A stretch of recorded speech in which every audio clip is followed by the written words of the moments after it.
RSETI Anuppur में आज central bank of India द्वारा मेगा कृषि ऋण आउटरीच कार्यक्रम का आयोजन बड़े ही उत्साह और गरिमामय वातावरण में संपन्न हुआ।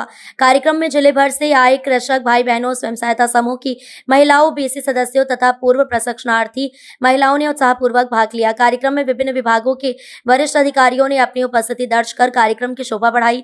आदरणीय श्री पंकज कुमार, एजीएम SLBC भोपाल, मुख्य अतिथि आदरणीय Shri Dilip Kumar, Nigam LGM Anuppur, Shri BB Chaudhary, veterinary director Shrimati Pooja veterinary, doctor Shri Raghvendra, कृषि विभाग Sushri Anjana Gupta, branch manager Jaithari Shrimati Rita Tirkey, branch manager Anuppur Shri Mohana Rao Bhatina, branch manager Venkat Nagar Shri Santosh Kumar, branch manager Kotma Shri Anoop Mandal, branch manager Pushprajgarh. इन सभी अतिथियों ने कृषि ऋण योजनाओं, पशुपालन, कृषि उद्यमिता तथा ग्रामीण विकास से जुड़े महत्वपूर्ण बिंदुओं पर प्रकाश डाला। इस कैंप के दौरान सेंट्रल बैंक ऑफ इंडिया की विभिन्न शाखाओं द्वारा 5.28 करोड़ रुपए के कृषि ऋण स्वीकृत किए गए एवं 4.86 करोड़ रुपए का वितरण किया गया। ये जिले के किसानों व ग्रामीण उद्यमियों के आर्थिक सशक्तिकरण की दिशा में एक ऐतिहासिक कदम है। मुख्य अतिथि आदरणीय श्री पंकज कुमार ने अपने प्रेरणादायी संबोधन में सभी कृषक भाई बहनों एवं स्वयं सहायता समूह की महिलाओं को आत्मनिर्भर भारत के निर्माण में अपनी महत्वपूर्ण भूमिका निभाने के लिए प्रेरित किया। साथ ही उन्होंने भारत सरकार के विभिन्न बैंकिंग ऋण योजनाओं, सब्सिडी व उद्यमिता कार्यक्रमों की विस्तृत जानकारी भी प्रदान की। और मेरे सभी साथियों को मेरा सादर नमस्कार। मैं पूजा वाधवानी, मेरा नाम पूजा वाधवानी है और मुझे यहाँ कहने का मौका दिया गया, इसके लिए मैं गर्व महसूस करती हूँ। मैं ये बताना चाहती हूँ कि जो आरसेटी संस्था है उसमें मैं पिछले कुछ महीने पहले मैं प्रशिक्षण प्राप्त कर चुकी हूँ और मेरा प्रशिक्षण जो है वो सफलतापूर्वक पूरा हो चुका है। और मैं गर्व के साथ कह सकती हूँ कि जब आरसेटी सेंटर से हम निकलते हैं ना तो हम अपने आप में आत्मनिर्भर हो जाते हैं। वह हम कुछ सीख रहे, क्योंकि आप यहाँ प्रैक्टिकल सिखाया जाता है। अगर आप स्कूलों में और कॉलेजों में जो शिक्षा प्राप्त करते हैं ना, हो सकता है आपको उसके बाद नौकरी ना मिले, हो सकता है आप बेरोजगार रहें, लेकिन आरसेटी संस्था जो है, अगर आप यहाँ से निकलते हैं ना तो कम से कम आप अपने पैरों में खड़े हो जाते हैं, आप आत्मनिर्भर बन जाते हैं और आत्मसम्मान से आप जी सकते हैं, क्योंकि कुछ न कुछ कार्य आप करते हैं। क्योंकि हमारा भारत आत्मनिर्भर भारत बनने जा रहा है और इस सपने को पूरा करने में आरसेटी सेंटर की नींव बहुत बड़ी है, बहुत बड़ा महत्वपूर्ण योगदान दे रहा है। आरसेटी सेंटर जो है वो ग्रामीण युवाओं और महिलाओं के लिए एक महत्वपूर्ण अवसर है और ग्रामीण युवाओं और महिलाओं को अपने पैरों पे खड़ा होकर आत्मसम्मान से जीने और इसके साथ ही सिर्फ कौशल नहीं देता आरसेटी सेंटर। आरसेटी सेंटर आपको देता है कि आप अपने पैरों पर खड़े होकर अपने जीवन को आगे बढ़ाएं और साथ ही आप आसपास के जो लोग हैं, गांव के जो लोग नहीं समझ पा रहे हैं, नहीं पढ़ पा रहे हैं, आप उनका भी सहयोग करते हैं। और आरसेटी सेंटर का जो माहौल है वो इतना अच्छा है, आप यहाँ सब कुछ निःशुल्क होता है। आप यहाँ आते हैं, जो यहाँ के टीचर हैं, यहाँ के कर्मचारी, यहाँ का पूरा माहौल इतना अच्छा है कि आपको बिल्कुल घर जैसा माहौल देते हैं, साथ ही आपको सीखने में बहुत हेल्प मिलती है। और आज सर यहाँ उपस्थित हुए और सर मैम ने जो पशुपालन के लिए और कृषि के लिए बताया, तो मेरे मन में एक सवाल आया। सर, मैं ये कहना चाहती हूँ कि आप पशुपालन के लिए तो आप बता रहे हैं, ठीक है, लेकिन जो लावारिस पशु जो रास्ते में घूमते हैं, अब मैंने पशु नहीं पाला है सर, लेकिन वो लावारिस पशुओं का क्या होना चाहिए, उनके लिए कोई कानून है कि नहीं, मैं ये जानना चाहती हूँ सर। उनकी वजह से इतने एक्सीडेंट होते हैं, वो लावारिस पशु, और मैं कानून चाहती हूँ। इसमें जो है मध्य प्रदेश शासन जो है हर एक जिले में गौशाला का व्यवस्था की है, जिससे कि स्व सहायता समूह संचालन कर रही है। ये नगर पालिका हमारे यहाँ जो है अनूपपुर जिले में 13 गौशाला संचालित हैं, जिसमें कि मतलब जो है हमारे स्व सहायता समूह दीदी लोग चला रहे थे। एक पशु की मतलब 40 रुपये पर डे उनके खाना दाने के लिए आता है। हमारा पशुपालन विभाग जो है उसमें केवल जो है पशु उपचार, टीका, टैगिंग की व्यवस्था करता है। अन्य पंचायत विभाग से जो है गौशाला का निर्माण होता है, जिसे जिला सीओ के माध्यम से आपको जनपद पंचायत के ग्राम से वो है, तो गौशाला का निर्माण जो है पूरा एजेंसी जो है ग्राम पंचायत संचालन करती है इसमें।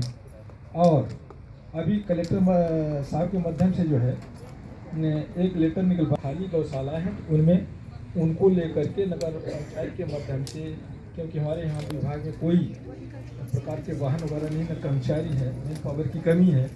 तो सभी ग्राम पंचायत एसडीओ को लेटर लिखे गया था कि मतलब जो है आवारा पशु है उनको ले जा करके कहाँ रखें, गौशाला में सुरक्षित रखवा दें। और क्षमता कितनी है अभी 13 गौशाला में मतलब 100, लेकिन 150 200 तक मतलब अभी वहाँ पर पशु रखे जा रहे हैं। सर और जो पाल रहे हैं उनकी जिम्मेदारी नहीं है सर, वो उनका ध्यान नहीं रख सकते तो आप उठा के ले जाइए ना सर, दीजिए नहीं वापस। जब वो पालते हैं वो संभालते हैं उनको। ये मध्य प्रदेश शासन जितने भी गौशाला खुलती है तो उसमें जो निराश्रित पशु हैं, ये अहरा पशु हैं, तो उनको उन गौशाला में रखा जा सकता है। और सबसे बड़ी बात, जैसे नहीं डॉक्टर पूजा मैंने ने कहा था कि अहरा प्रथा, पहले हमारे पूर्वज क्या करते थे, जैसे 2 फसल लेते थे ना, तो जब फसल आ जाती थी तो गांव में डोरी पिटवा देते थे, मुनादी करवा देते थे कि आज से हमारे खेतों की बोनी हो गई है, सभी किसान बंधु अपना अपना जानवर बांध लें और बांध के खिलाई पिलाई करें, ठीक है ना, ये होता था। लेकिन आज हम गौ माता चिल्ला तो रहे हैं, लेकिन गौ माता की कितनी दुर्दशा है ये आप लोग स्वयं जानते हैं। हम देखते हैं जितने भी संगठन हैं, हमारे यहाँ 1962 चलती है, 1962 के 5 बजे तक उसका रहता है। कोई 1962 किया, वहाँ पर मध्य प्रदेश शासन के द्वारा जो है 150 रुपये शुल्क लिया जाता है, वहाँ पर हमारे लोग पहुँच जाते हैं और दवाई कर देते हैं। अब समस्या उस बात की है जो संगठन है, जितने संगठन हैं, अब वहाँ पर वो 150 रुपये हमारे आधी रात तक हमारे कर्मचारी अधिकारी आधी रात जाकर के जब एक्सीडेंट जानवर हो जाते हैं तो जब तक दूध देगी तब तक ये उसका यूज करेंगे, फिर उसको छोड़ देंगे, लोग मरे चाहे कुछ भी हो, एक्सीडेंट हो चाहे कुछ भी हो, कोई भी नहीं जागरूक होगा सर। नहीं तो मैडम ये सभी की जिम्मेदारी है सर, बस सब नहीं समझते ना सर, इसलिए तो बोले आप उठा के जानवर ले जाइए ना, फिर समझेंगे, जब उनको नुकसान होगा तब समझेंगे सर। कोई नहीं समझता, मैं देखता हूँ ये प्रशासन के लिए तो बोले सर इस पर प्रशासन कानून बनना करेगा। चाहिए। मैं तो पहली बार मेरी लाइन यही थी कि इस पर कानून बनना चाहिए और वो भी सख्त कानून बनना चाहिए। बिल्कुल बिल्कुल। हमारे यहाँ जो है पशुओं में कान में बिल्ला लगता है, आधार कार्ड, एक प्रकार से आधार कार्ड। फिर मध्य प्रदेश शासन यदि लागू कर दे कि जो व्यक्ति जिसका पशु है वो छोड़ दिया जाए तो उसके ऊपर पेनाल्टी, सब प्रकार से बैंक लोन सब बंद कर दें, सब जो सोसाइटी में 5 किलो गेहूँ सब बंद किया जाए, तब ये सिस्टम को थोड़ा सुधारा जा सकता है, लेकिन सबका सहयोग रहे तभी। सर आप लोग करिए ना सर, इन लोग कुछ नहीं करेंगे, आप लोग कर सकते हो सर, इसके लिए एक आप हाँ। करिए, कानून बनाइए, तो कुछ भी कीजिए, लेकिन इनको सड़क सिखाइए, छोड़ देते हैं रात। मैम ये निवेदन है कि जनप्रतिनिधि, ये विधानसभा का क्वेश्चन है, और विधानसभा में जो पारित होगा तभी ये मैं संभव है। करूँगी सर, उसको मैं भी करूँगी सर, आप इसको विधानसभा करूँगी में सर। पारित होगा तभी संभव है। और और इससे जो है आयरा प्रथा यदि बंद होगा तो अपना जो है जुताई का रकबा विकसित होगा, और आप जो है रबी की भी फसल ले सकेंगे, क्योंकि अनूपपुर में एक ही फसल लेते हैं धान के अलावा, इसके बाद जो है अपने मतलब खाली रहता है ना। और जैविक खेती को बढ़ावा भी मिलेगा, कई उसमें फायदे हैं। और वो जो लोन वाला प्रोसेस है सर, वो सुनकर तो मेरे को लोन लेने की इच्छा होने लगी सर। अब मैं भी लोन लूँगी सर, और आप लोग हेल्प करिए सर, मेरे को ज़्यादा से ज़्यादा लोन चाहिए, मैं दूँगी सर, टाइम से दूँगी सर, ठीक है। एक सभी से रिक्वेस्ट है कि हमारा मोबाइल नंबर ले लें, किसी को पशुपालन विभाग से कोई योजना चाहिए तो मैं डॉक्टर बीबी ने हमारी बहुत सहायता की, और कहीं ना कहीं हमारे मन में आत्मविश्वास तो जगा दिया, आगे चल के हम कुछ भी करें लेकिन कुछ ना कुछ तो करेंगे, खाली नहीं रहेंगे, कुछ ना कुछ तो करेंगे। ठीक है, धन्यवाद। माननीय अतिथिगण एवं सभी शिक्षकगण और मेरे सभी साथियों को मेरा सादर नमस्कार। मैं पूजा वाधवानी LLB प्रथम सेमेस्टर की छात्रा हूँ। आज मैं आप सबके सामने एक्सेस टू जस्टिस अर्थात न्याय तक पहुँच के विषय में अपने विचार व्यक्त करने आई। जैसा कि आप सभी जानते हैं कि आज 12 नवंबर है, और 12 नवंबर का ये दिन बहुत ही ऐतिहासिक है, क्योंकि 12 नवंबर 1949 को हमारे भारतीय संविधान में न्यायपालिका की स्वतंत्रता पर अंतिम बहस हुई थी। यानी भारत में न्यायिक स्वतंत्रता की नींव इसी दिन रखी गई। 12 नवंबर के लिए एक केस भी था जिसमें सुप्रीम कोर्ट का एक बेहद इम्पोर्टेंट फैसला आया जो गोरखनाथ बनाम पंजाब राज केस था। इसमें सवाल ये था, क्या संसद संविधान में बदलाव करके नागरिकों के मौलिक अधिकारों को छीन सकती है? और सुप्रीम कोर्ट का यह फैसला आया कि नहीं, संसद के पास मौलिक अधिकारों को बदलने या हटाने की शक्ति नहीं है। भारत का संविधान प्रत्येक नागरिक को समान न्याय, स्वतंत्रता और गरिमा के साथ जीने का अधिकार देता है। संविधान के अनुच्छेद 14, 19 और 21 में समानता का अधिकार, अभिव्यक्ति की स्वतंत्रता और जीवन जीने की स्वतंत्रता निहित है। इन्हीं अधिकारों पर हमारा पूरा न्यायतंत्र आधारित है। इसके साथ ही संविधान का अनुच्छेद 32 नागरिकों को यह अधिकार देता है कि वो अपने मौलिक अधिकारों का उल्लंघन करने वालों के खिलाफ सुप्रीम कोर्ट में जा सकते हैं।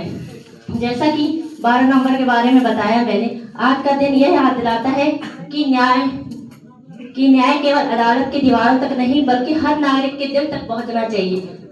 कानून जनता के लिए होता है, जनता कानून की दया पर नहीं।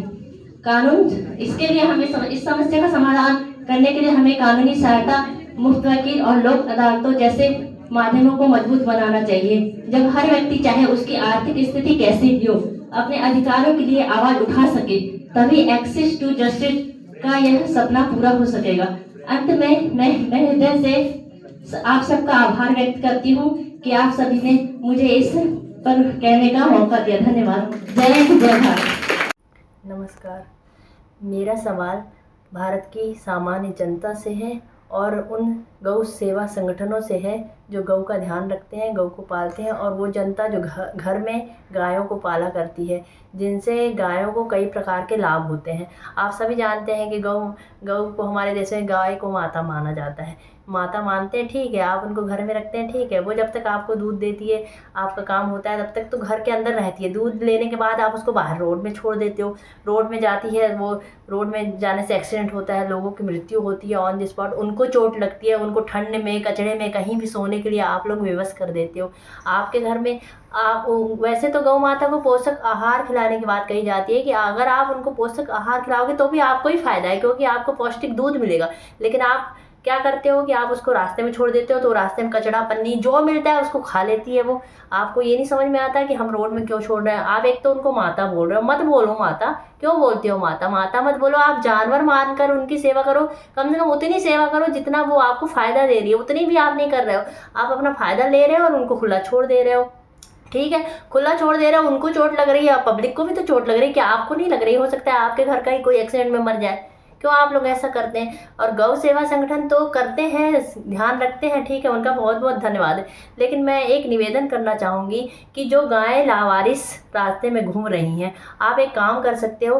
गौ सेवा संगठनों से मेरा एक निवेदन है, या तो भारत में एक कानून लाया जाए कि जो भी रास्ते में गायें घूम रही हैं उनको आप उठा कर ले जाओ। आप इनको दो ही मत वापस, क्योंकि ये सिर्फ मतलब के लिए उनको रखते हैं, पालते हैं, अपना मतलब निकालते हैं और रास्ते में छोड़ देते हैं। इसलिए आप उनको उठाकर ले जाइए। और पहले तो कृषि प्रधान देश था, कृषि में ज़रूरत होती थी बैल की, तो बैलगाड़ी यूज होती थी और बैल यूज होते थे, तब ये बैल को पालते थे, खिलाते थे। अब क्या है, अब ट्रैक्टर से खेती होती है, अब बैल की कोई आवश्यकता नहीं। अब बैल बेचारा लावारिस रास्ते में छोड़ दिया गया। कई संगठनों में बैल की सेवा की जा रही है, रखा जा रहा है, लेकिन जहाँ तक वो नहीं पहुँच पा रहे, उन बैलों का क्या होगा? वो रास्ते में भटक रही है। हर कोई उनको पाल और संभाल नहीं सकता, इसलिए उनका जीवन बेकार हो रहा है, उनका ध्यान रखने वाला कोई नहीं है। इसी प्रकार जो गायों को पाल रहे हैं, उनका एक कर्तव्य बनता है कि जैसे उनके घर के और सदस्यों का वो ध्यान रखते हैं ना, वैसे गाय और सदस्य हो सकता है आपको फ़ायदा न दे, लेकिन गाय तो आपको रोज़ फ़ायदा दे रही है। गाय की तो हर चीज़ काम आती है, इसलिए उसे गौ माता कहा जाता है। कम से कम अपनी गौ माता का ध्यान रखें। मेरा आप सबसे यही निवेदन है कि जो पाल रहे हैं वो ध्यान रखें, और जो नहीं पाल सकते वो कृपया ना पालें, उसे रास्ते में भटकने के लिए ना छोड़ें। धन्यवाद।